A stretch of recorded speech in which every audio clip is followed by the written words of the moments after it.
Welcome back to another 3ds Max tutorial. My name is Arnold, and after the previous 6 episodes where we dealt with the basics of 3ds Max, we're going to look at the parts of the program that are mostly influenced by the choice of the render engine. So when we talk about materials, when we talk about lighting and cameras, it all depends on the render engine that we're choosing. Today we're going to take a first look at a simple lighting setup and to set up our cameras. Therefore, we're going to start right away in 3ds Max. So before you do anything, it is important that you check that you have the right render engine set. So if you go to Render Setup and make sure that the production render mode, up here it says production render mode, is set to Arnold. And it is also important that you choose the here under Systems or a System, that you click at the Legacy 3ds Max map support. That allows you to use some of the, as it says Legacy, some of the old traditional Max materials. So that is Arnold render for production and Legacy map support. So now, what are we going to start with? We're going to import some geometry from SketchUp. We're going to place a camera, and I'm going to show you how to do a simple light setup. So the first thing, I'm quickly here in SketchUp, what I'm doing is I'm using a component from the component libraries, and you can basically search for all kinds of objects. What I'm going to do is I'm going to take some geometry from Google Maps or from Google Earth, and I'm going to import it into my SketchUp. So here's the one I'm using, and let's place it here in SketchUp. So that is a model that I uploaded many years ago. There was a lot of those models that I searched for was done by students. So I'm going to upload this and show you how to do a simple lighting in 3ds Max. First, I'm going to save my SketchUp file. Here it is. Sorry, I just saved it before. I just need to go for File Save. Yes, it always has some problems there.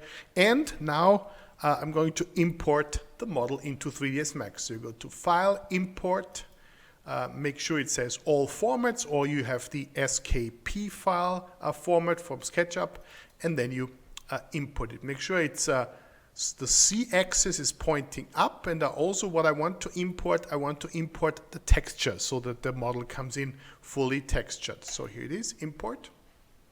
And there is my model. So let's turn off the background grid, and I'm also going to maximize my model. Here it is.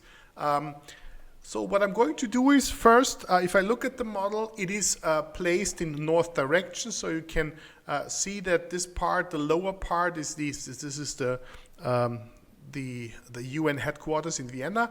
I'm going to place, the first thing that I'm going to do is I'm going to place a camera here in the top view, and I'm going to place it here north of my building looking south. So therefore I'm using a physical camera. When you use we're going to do cameras and HDRI lighting, it is important that you use a physical camera. Maybe later on I can also show you how you can do it without a physical camera.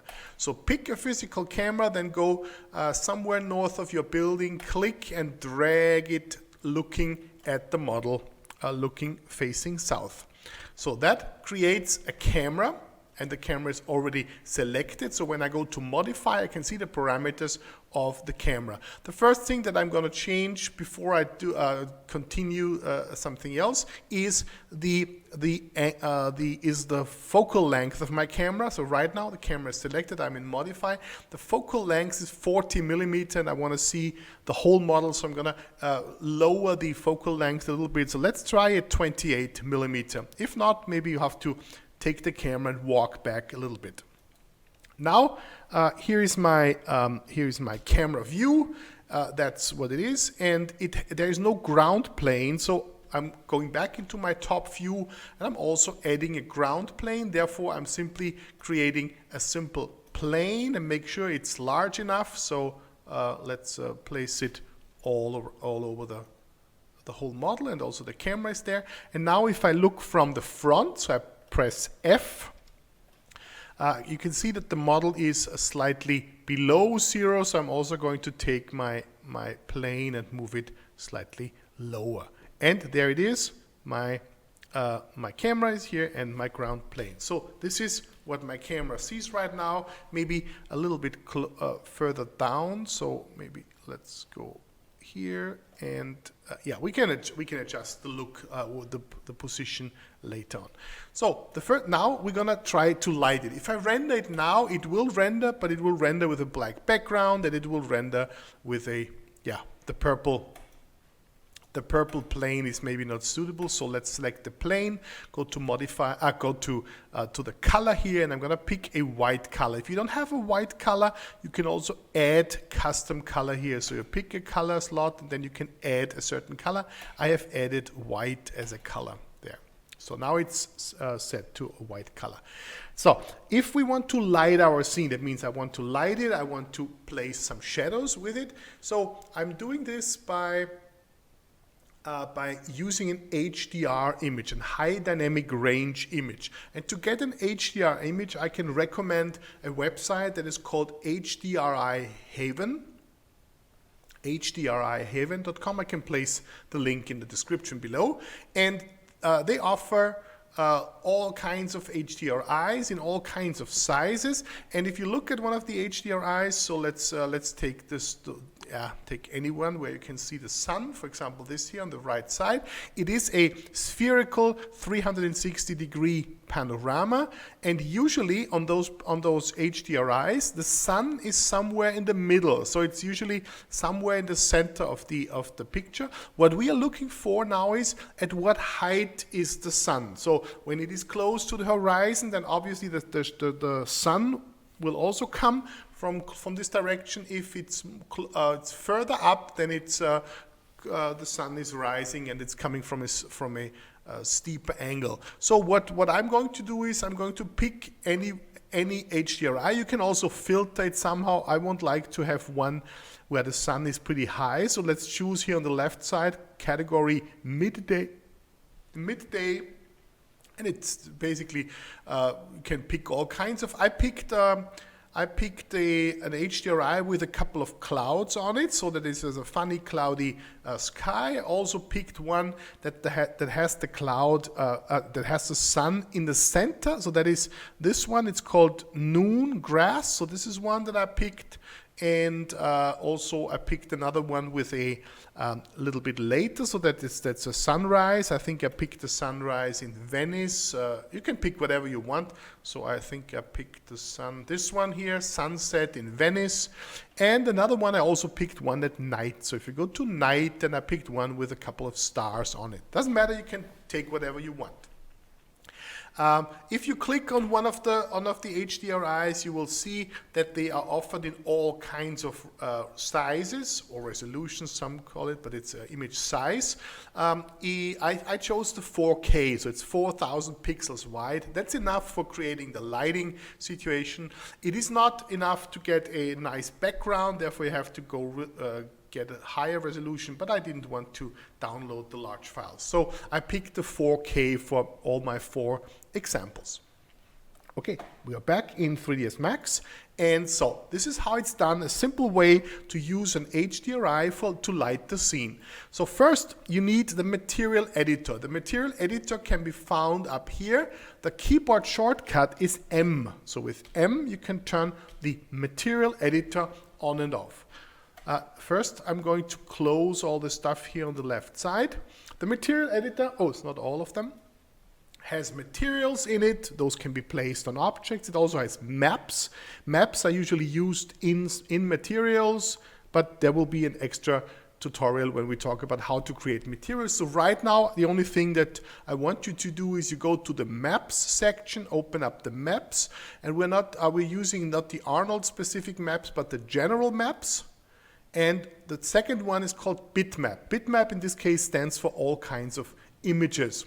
So we take a bitmap and you pull it into this view, and it will ask you right away to pick an image. And in this case, I'm going to pick an HDR, and I'm starting with the one noon, where the sun is really on right up in the center. So noon, and hit OK. It will give you a few information about the HDRI, and I'm going to hit OK. So here is your image, and when you double click it, you don't have to. In this case, there's only one. Then you see all the information about the image on the right side. What we want, this picture, we want to use it as not as a texture. Right here, there's the only thing you need to change, not texture, but environment. So you switch it to environment, and now you have to choose what kind of projection or mapping method is used. And please use the spherical environment, because it's a picture that is as a sphere wrapped around the whole scene. A plane, there will be a simple plane picture here, like a background, but we want to use it as a spherical environment. So this spherical environment, later on we're going to maybe do some changes there. But for right now, we have to make sure that this is also used as an environment, and therefore you have to open the window under Rendering Environment. Here's a keyboard shortcut 8, but we don't need it that often. Rendering Environment, that is important. This is where you set the background, where we also bring in the HDRI. So Rendering Environment. And now you take this picture and you take the outgoing node here that is usually used to connect it to other materials, for example. You select it, and then you have a rubber band, and you move over here and drop it onto your environment map. It will ask you as an instance or as a copy. Instance in this case means when you change something to the map, it will be also changed in the environment map. So that's, yes, instance is good. Okay, that's it. It also shows up here in the background, but the image that we use is not used for getting a beautiful background here into our rendering. This is only used for lighting and reflections. So right now, let's quickly render it and see what it does.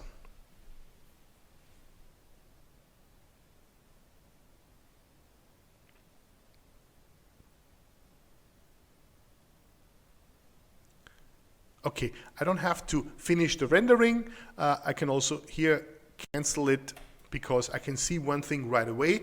It is way too bright. So who is responsible for the brightness of the image? It is not the HDRI or some kind of light that you placed, because it's simply the whole thing is lit by the environment dome that you put over your scene. What you want to do is you want to change the camera, and the brightness of the scene is basically is adjusted by adjusting the exposure value of the camera. So select your camera. You can do it either in a top view and select the camera, or you can also here on the left side just click on physical camera and go to modify. And what is important for the brightness of the picture is the exposure value of your camera. In my case, because I have two of those columns, it's on the right side here where it says exposure, target, and it has an exposure value EV of 6. That is, of course, the exposure value of 6 is more for a indoor scene, or maybe for a nighttime or sunrise, something like this. For a daytime scene like this, it's probably 10 much more suitable. So I set the exposure value to 10. Let's go back into my view here and hit render one more time. And now it should be, yeah, now it's a little bit darker. Another thing that is not helping a lot is that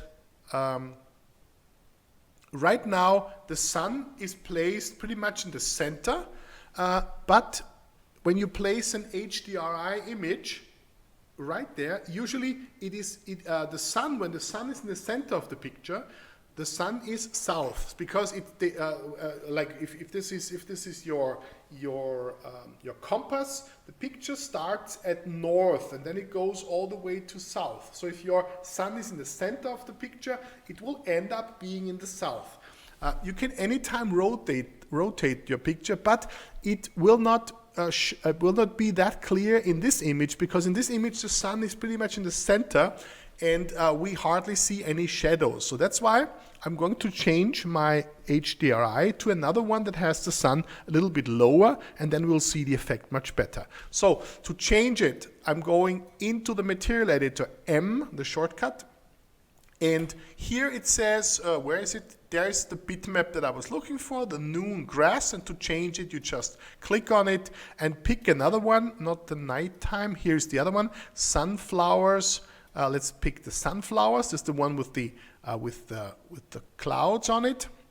And so now again, it is taken from the north, and the sun will appear somewhere in the south. We are looking south, so we might be able to see some shadows, or if you want to rotate it, you can also change the offset. I'm gonna move this a little bit to the side because you can see the background in your picture here.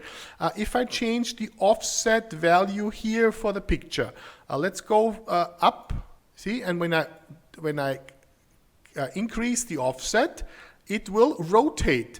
And if you look at it, it rotates pretty fast. Basically. One means the picture is rotated one time.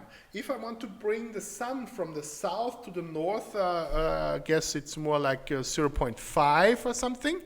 That will bring the sun to the north. In this case, not a lot of sense, but we want to see some shadows or at least lighting there. Let's check it out, how the sun looks right now.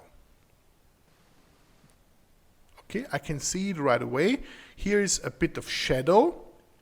So this part here casts some shadow onto the other building. That means the sun is somewhere to the right. It's not precisely there. So let's do a little bit less than 0.5. It's more or less a try and error because I don't know. It's not precisely in the center. My picture. Let's do 0.4. And what happens when you do 0.4? Okay, so now the sun is almost behind me. That's not good. So let's do more than 0.5. So let's try 0.6. And now we should get much more shadows because it's coming. Yes, there it is. So now we see now those buildings cast shadows on themselves. We got some nice shadows down here, also here in the front. So that is a good position for my sun. But you can also see there's much more of white diffuse light because there's a lot of clouds in it, and the sun is further down, so it is more into the warm colors. Let's fix our perspective view a little bit because you can see that the top of the building got cut off. Why is it cut off? Because here in my screen I can see it, but the camera, the aspect ratio of my screen here is not the same aspect ratio that I'm rendering, because the rendering aspect ratio here under render setup is defined by the size in which I'm rendering. So if I go to common, I can see the size that I'm rendering here. Let's fix that to a custom size, and let's render a width of, let's do 1000 wide and 500. So I'm rendering an aspect ratio of 2:1. And now if I click on my physical camera here and I choose show save frames, it will show me how the final rendering will look like. And here can you clearly see that the top of the buildings will be cut off. So what I'm doing now is I'm selecting my camera's target, and then I use the move and I move it up so that the whole thing fits in there. I'm also going to move it slightly to the left because I want my picture, my building to be centered. This is not the best picture because now as I'm looking up, I took the target of my camera and I moved it up. So that means I look up with my camera, and that brings the vertical lines to collapse, and they're not parallel to my picture anymore. I can show you right away how to change that. So it is possible to look up with your camera, but you also have to go to the camera settings and make sure you do the compensation for the perspective distortion. So you select your camera, go to modify, and to change the perspective distortion, you will find it down here, perspective control. And it's just an automatical vertical tilt correction. You just click on it and you just suddenly notice that the picture has straight vertical lines again.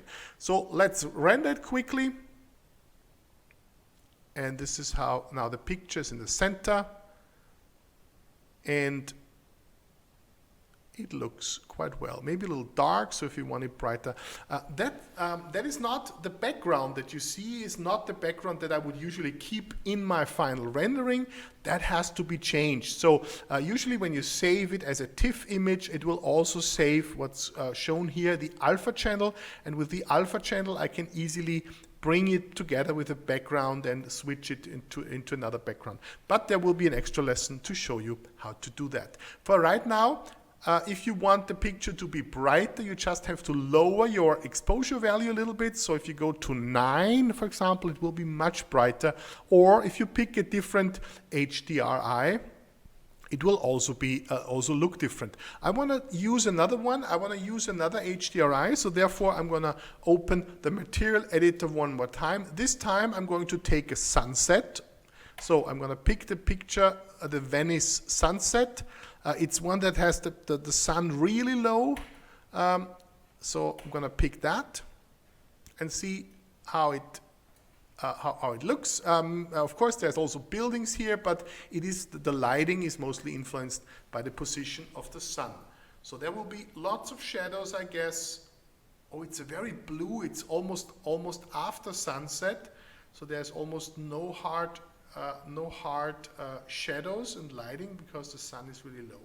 Again, don't look at the background. It's just the rendering that we are interested in. Okay, and now, so it's really dark, so maybe I need to lower my exposure value for that to have it much brighter. Now the last HDRI that I would like to test is the one at night. So here's one that I picked. It's a starry night, and now it's of course much darker. And if I render it, it will pretty much render very dark because there's almost no light. So if you want again bring in some light back, you could of course add some lighting into the scene. But if you want it a little bit brighter, you could also lower your exposure value for your camera. So if you take your camera and go for let's try the exposure value of 8, then it's a little bit brighter. But of course, it's never a daylight scene. There's only some from the horizon that comes into you can see the lighting from underneath. So the best, of course, for the daytime scene that we want is if you choose one that has the sun where it's supposed to be. And I think the sunflower was kind of the best results there. So here it is, and that is the one that fits best. Sunflower is also an HDRI that is really nice on this side, and you can use it for all kinds of situations. So there it is, maybe a bit too bright. Let's cancel it one more time, and let's choose an exposure value of 9. I think that's quite suitable for this rendering. One more thing that I'm going to show you. Let's quickly finish the rendering here. Of course, I have really low settings, so there might be some noise in it. You can see there's still some noise in those areas, and also here in the diffuse reflections, they're not really really crisp and sharp, but that is also some render settings that we talk about at another time. What I want to talk now is if I place a physical camera in it. Of course, the physical camera is responsible for the brightness. Just like in photography, when you have the settings on your camera, those are responsible for if it's underexposed or overexposed. So the brightness will be adjusted here, and you cannot adjust the HDRI settings. When you go to rendering and environment, you not only find, this is where we placed the HDRI. Remember, we linked it from the material editor in here. Below, you also find that the exposure control is done with a physical camera exposure control. So the physical camera, whatever we use here as exposure control, is used for the whole scene. The only thing is you can turn it up and down a little bit and so on. Also something that you can do is the white balance. And the white balance is also something that you would do in your camera. The white balance is the color temperature which is considered to be white. And right now it's set to daylight 6500 Kelvin. That means it is a very cold light, and that's why our light is not as, we probably have one that is a little bit lower, let's say 5,000 to 5,500, and that means we kind of get this orange look here. If I take my white balance and lower it a little bit to, let's say, not daylight cold, that's 6,500, but something like 5,200, for example, and I render it again, you will notice it will be less warm. So that is more or less more realistic to the light temperature that we have, because our sun is not right at the top, and it's also some cloudy sky. So what you want to do is you want to adjust it even more, I guess. It is not sunlight, but it's more or less something, overcast. Why is sunlight lower than overcast? Because overcast means that there's a lot of clouds there, and they filter out the blue light. So they filter out the blue light and make the clouds actually colder than the sunlight itself. So the sunlight shines with a certain light temperature, but the clouds give you a much colder light temperature. But nevertheless, you can not only use the presets here, you can also type in your own temperature, and if you want a really cold look, all you need to do is like go to something like, let's try 4,800. That should give me a really cold look. But it's not necessary to do all that, set it all in max. Here it is. It's not necessary to do all that in max. You can anytime do that in Photoshop and change the color temperature there. Okay, so that is one thing. So if you use a physical camera, that means you can only do perspective views of your scene. But what if you need, if you don't want the perspective view, but you want a plan view? In this case, so let's say you want I'm going back to my tiled view. Let's go for a front view, for example. So I'm going to switch this one to front view, turn off the background grid. So I want to render this view here. And you notice when I try to render this view and I hit render, it will be all white. Why? Because the plan view itself does not have exposure control. Only physical cameras do the exposure control. So what you can do is, you can go up here into our rendering environment again. Instead of using the physical camera exposure control, we can use any other exposure control. You can try the logarithmic exposure control and use that for turning a plan view into, see, now it's getting darker, and in there, cancel, in there I can also change the brightness and contrast here. So this one, for example, let's go for brightness 65 and let's go for 50, and it will, render darker. Okay. The other, there it is. So now you can also render a plan view. Why is the background not showing any sky or any clouds? Because it is a parallel view, and basically what it means, out of my background picture, I only see one pixel there, because it's a parallel view, and this is meant for perspectives. So when I'm parallel, all I see is one pixel. So I just see this gray pixel somewhere here, and that is just a random color that I got. So anywhere there is there's an alpha channel, and you can anytime remove the background. Another way to render a plan view is to, instead of using a physical camera, to use a normal camera, for example, a target camera. Let's look at this from this side. And when you use a regular target camera, let's bring in the perspective. So here's my target camera. When I select the target camera and go to modify, you will find somewhere right up here where it says orthographic projection. So you can use the target camera and use it as an orthographic projection. And there it is. Now you can just change the lens, the field of view, and here is all your model in it, and you can render it just the same way. Remember, it's also not working with physical exposure control. In this case, why is it now green, the background? Because I'm looking at one of those green pixels, I guess, at one of the trees back there. Okay, so the background color in this case does not work. If you want the picture there, you have to do it in Photoshop in post-production.